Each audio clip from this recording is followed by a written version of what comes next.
Hello everyone, welcome to my channel law is love. तो आज हम देखेंगे what is FEMA, the foreign exchange management act 1999। ये act है क्या, इस एक्ट को लाने की ज़रूरत क्यों पड़ी, ये एक्ट आने से पहले क्या कोई एक्ट था, और अगर था तो उसको रिपील करके ये वाला एक्ट क्यों लाया गया। ठीक है, यानी कि पूरी की पूरी हिस्ट्री, बैकग्राउंड, इस एक्ट की ज़रूरत और इस एक्ट में आपको क्या क्या चीज़ें डील करने को मिलेंगी। ठीक है, आज हम इसका बेसिक क्लियर करेंगे। तो सबसे पहले हम बात करते हैं बैकग्राउंड की, ध्यान से सुनना। ठीक है, India had for long time adverse balance of payment position in international trade, that is imports were more than exports due to which there was shortage of foreign exchange. देखो होता क्या है, हमारे को फॉरेन एक्सचेंज मैनेज करना होता है। India में एक टाइम ऐसा आया जहाँ पे इम्पोर्ट्स जो थे वो ज़्यादा हो गए थे एक्सपोर्ट से, और सारा का सारा पैसा जो था वो बाहर जा रहा था, क्योंकि इम्पोर्ट ज़्यादा होंगे, आप पेमेंट्स करोगे, तो इंडिया में बैलेंस ऑफ पेमेंट जो थी वो एडवर्स हो गई। Foreign exchange regulation act was introduce इन 1947। जब हमारे को इंडिपेंडेंस मिला तो 1947 में एक एक्ट हमने इंट्रोड्यूस किया, दैट इज़ फेरा, foreign exchange regulation act. This was later repealed with the foreign exchange regulation act 1973। यानी कि सेम एक्ट 1947 में आया, फिर 1973 में उसने रिपील कर दिया अर्लियर वाले को, पहले वाले को उसने रिपील कर दिया, विच केम इन टू इफेक्ट ऑन 1 जनवरी 1974। तो अभी फेमा पिक्चर में नहीं आया, ध्यान से सुनना। पहले था फेरा 1947, फिर आया FERA 1973। Government initiated process of liberalisation of Indian economy in 1991।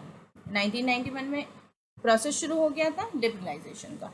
Foreign investment in various sectors were permitted, बाहर से पैसा आना हमारे इंडिया में हमने कुछ सेक्टर्स में अलाउ किया हुआ है कि बाहर से इस सेक्टर में पैसा आप ला के लगा सकते हो। ठीक है, this increase flow of foreign exchange, इससे क्या हुआ, आपने कुछ जगह अलाउ कर दिया कि यहाँ पे फॉरेन के पर्सन आके यहाँ पे इन्वेस्टमेंट कर सकते हैं, तो वहाँ से क्या हुआ, इंडिया में फॉरेन एक्सचेंज आना शुरू हुआ, and foreign exchange reserves have increased substantially. In the view of this, FERA has been repealed and FEMA 1999 has been passed. The act has been made effective on 1st of June 2000. ध्यान सुनना, सबसे पहले था फेरा 1947, फिर आया FERA 1973, फिर उसके बाद जब 1991 में लिबरलाइजेशन हुआ, लिबरलाइजेशन का प्रोसेस शुरू हुआ, हमने अलाउ करा बाहर की कंट्री को कि आप यहाँ पे कुछ सेक्टर्स में आके इंडिया में पैसा लगा सकते हो, तो उससे फॉरेन एक्सचेंज बढ़ने लगा। फॉरेन एक्सचेंज बढ़ा तो फेरा को हमने रिपील कर दिया, और पिक्चर में कौन आया, फेमा 1999। ठीक है, as per statement of objects to FEM bill, यानी कि फॉरेन एक्सचेंज मैनेजमेंट का जो बिल आया, the objects of this bill का ऑब्जेक्ट क्या था, consolidate and amend the law relating to foreign exchange, यानी कि फॉरेन एक्सचेंज को डील करने के लिए जितने भी लॉज हैं उसको कंसोलिडेट और अमेंड किया जाए, with the object of facilitating external trade and payments. हमें फैसिलिटेट क्या करना है, external trade and payment, and for promoting the orderly development and maintenance of foreign exchange market. कुल मिला के हमें इस एक्ट से फॉरेन एक्सचेंज को ही रेगुलेट करना है, तो वो हमारा FEM बिल का ऑब्जेक्टिव था। अब इसमें जो अथॉरिटी है फेमा में, कंट्रोलिंग अथॉरिटी पूरी की पूरी है रिजर्व बैंक ऑफ इंडिया के पास। RBI is the overall controlling authority in the respect of FEMA.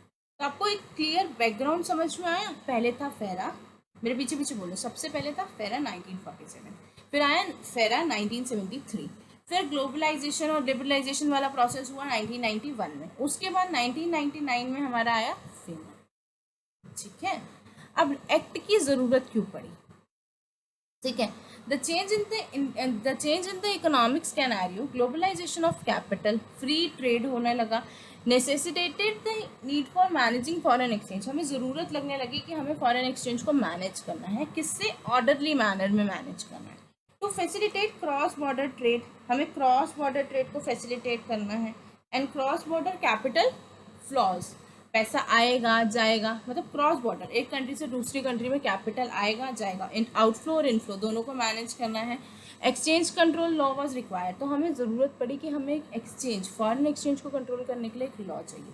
Foreign exchange control led to introduction of exchange control law through defence of India rules by Britishers. Britishers के through एक rule आया 1939 में। Subsequently the FERA was enacted in 1947, क्योंकि 1947 से पहले तो independence नहीं मिली थी, तो उससे पहले जो रूल आया था वो ब्रिटिशर्स के थ्रू आया था 1939 में।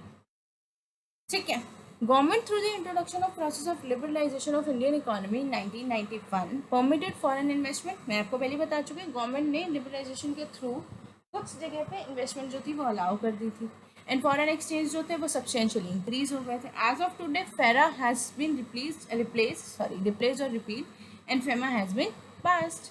The act has been made effective from 1st of June 2000. This act enables management of foreign exchange reserve for the country. आपको कंट्री के लिए फॉरेन एक्सचेंज रिजर्व को क्या करना है, मैनेज करना. तो ये एक्ट आपको अलाउ करता है कि आप कैसे foreign exchange management, foreign exchange को कैसे रिजर्व को मैनेज करें. अब इस एक्ट के फीचर्स क्या है. Regulation of transactions between resident और नॉन रेजिडेंट. आपको ट्रांजेक्शन्स मैनेज करनी है रेजिडेंट और नॉन रेजिडेंट के बीच में. Investment in India by NR और ओवरसीज इन्वेस्टमेंट. देखो आप क्या इस एक्ट से रेगुलेट करोगे, इन्वेस्टमेंट हो रही है इंडिया में, कौन कर रहा है, एनआर नॉन रेजिडेंट बाहर का पर्सन, या फिर इन्वेस्टमेंट हो रही है बाहर, ओवरसीज इन्वेस्टमेंट हो रही है और कौन कर रहा है, इंडिया का person. Freely permissible transactions. Freely permissible transactions आप अलाउ करते हो किस पे, करेंट अकाउंट पे, लेकिन subject to such restrictions. RBI control over capital account transaction. RBI का कंट्रोल किस पे रहता है, कैपिटल अकाउंट ट्रांजेक्शन्स पे.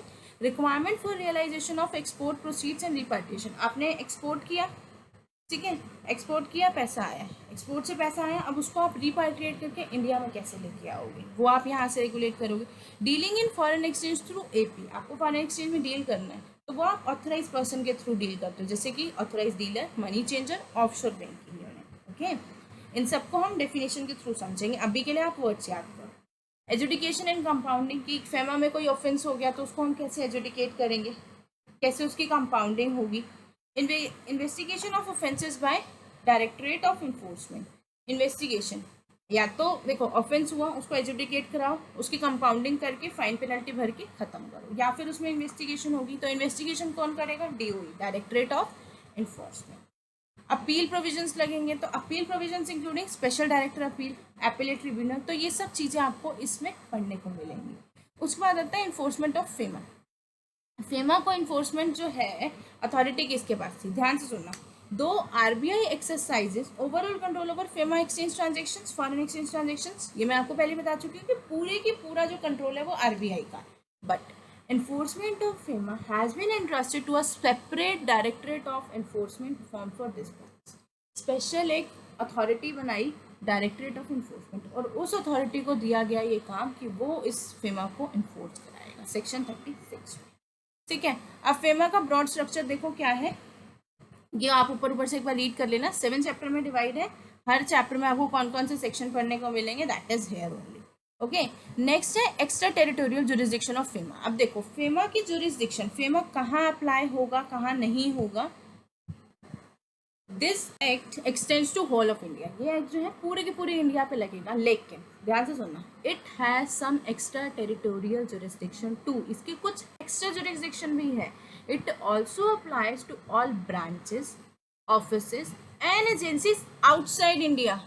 Listen my word, outside India, owned and controlled by a person resident in India. दोबारा सुनो, एक्ट होल ऑफ इंडिया पे लगेगा, ये बात क्लियर हो गई, साइड कर दो. ये एक्ट की कुछ एक्स्ट्रा जुरिस्डिक्शन भी है. इसने बोला कि हर ब्रांच, हर ऑफिस, हर एजेंसी जो बाहर खुली हुई है इंडिया के, उस पर भी लगेगा अगर वो ब्रांच, ऑफिस और एजेंसी को हम ओन्ड या कंट्रोल जो कर रहा है वो पर्सन जो है वो इंडिया का रेजिडेंट है, तो वहाँ पे भी फेमा लगेगा.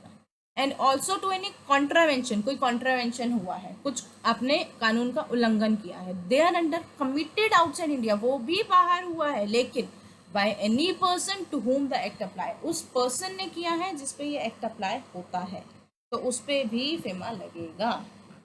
ठीक है, अब इस एक्ट का प्रियम्बल, एक्सटेंट और commencement. This act aims to consolidate and amend. मैंने आपको बता दिया कि ये एक्ट आया ही इसलिए कि हमें फॉरेन एक्सचेंज को जो है कंसोलिडेट और अमेंड करना था, फॉरेन एक्सचेंज से related law, facilitating external trade and payment, और डेवलप करना है और मेंटेन करना है हमें फॉरेन एक्सचेंज मार्केट को. उसके बाद अब यहाँ पे फिर वही रिपीट हो रहा है, ध्यान से सुनना. FEMA 1999 extends to whole of India, revise हो गया. In addition it shall also apply to all branches, offices and agencies outside India, लेकिन जो ओन और कंट्रोल हो रही है by a person resident in India. And also to contravention, contravention जो हुआ है वो कमिट हुआ है बाहर, लेकिन पर्सन ने किया है जिस पे ये एक्ट अप्लाई होता है। अब आगे वाली चीज ध्यान से सुना, वो आपके लिए न्यू है। Accordingly FEMA does not apply to citizens of India. अभी तक हम क्या क्या गाते आ रहे हैं, रेजिडेंट रेजिडेंट रेजिडेंट। हमने बोला कि फेमा जो है वो सिटीजन्स ऑफ इंडिया पे नहीं लगेगा। हु आर आउटसाइड इंडिया, जब तक वो रेजिडेंट नहीं कहलाते, जब तक वो इंडिया के रेजिडेंट नहीं है, सिर्फ सिटीजन है, तो उस पर एक्ट अप्लाई नहीं होगा। The scope of the act has been further extended to include branch offices, agencies outside India. The scope is thus wide enough. Scope जो है इसका इतना बड़ा है because the emphasis is on the words own or control. अब आपको research हर इस चीज़ पे करनी पड़ेगी, क्या जो वो ब्रांच है, क्या ऑफिस है, जो एजेंसी है, वो जो पर्सन रेगुलेट कर रहा है, क्या वो ओन एंड कंट्रोल की डेफिनेशन में आते हैं कि नहीं आते हैं। तो अब आपको पूरा का पूरा ध्यान जाएगा कि इस वर्ड पे ओन एंड कंट्रोल।